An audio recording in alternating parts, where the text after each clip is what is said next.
Like బా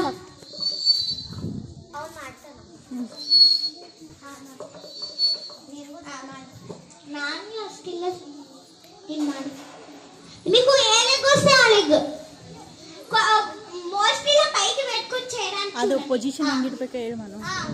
first straight గా నిలబడండి. నెక్స్ట్ మీ చేత్తో మీ ఇలా యాంకిల్ పట్టుకోండి, ఇలా ప్లేస్ చేసుకోండి. ఇలా ఏ లెగ్ అయినా ఓకే సార్, ఏ లెగ్ అయినా పర్వాలేదు. ఫస్ట్ నుంచి స్టెప్ వైజ్ గా చేద్దాం. లెగ్ని పట్టుకోండి. ఒక్క నిమిషం ఫస్ట్ అబ్జర్వ్ చేయండి. మీ లెగ్ పట్టుకోండి. ఇక్కడ టై మోకాలు పైన టై దగ్గరే ప్లేస్ చేయాలి. ప్లేస్ చేసారా?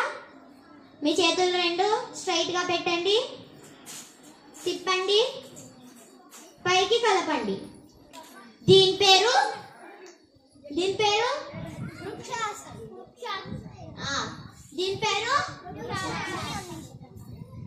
వృక్షాసన్. అంటే ట్రీ పోజ్, చెట్టు. లైక్ ట్రీ పోజ్ అంటే ఇది చెట్టు లాగా ఉంటుంది. అక్కడ చూడండి ఆ చెట్టు ఎంత నిటారుగా ఉందో మనం కూడా అంతే నిటారుగా ఉంటాం. ఈ ఆసన చేసినప్పుడు అంతే నిటారుగా అంటే స్ట్రైట్ గా ఉండాలి, వీలైనంత స్ట్రైట్ గా ఉండాలి. మీరు బ్యాలెన్స్ తప్పుతారు కాబట్టి మీరు ఏం చేయాలంటే స్ట్రైట్ గా, ఇది మీకు స్ట్రైట్ గా ఉందనుకుంటే దీన్నే చూస్తూ చేయండి. అప్పుడు మీకు ఫోకస్, కాన్సంట్రేషన్ పెరుగుతుంది.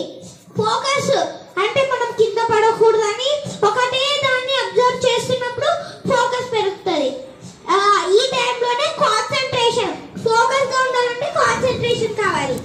తర్వాత ఇదంతా చేసేటప్పుడు ఇదంతా మనం గుర్తు పెట్టుకోవడానికి మెమొరీ ఇదంతా పెరుగుతుంది. ఓకే.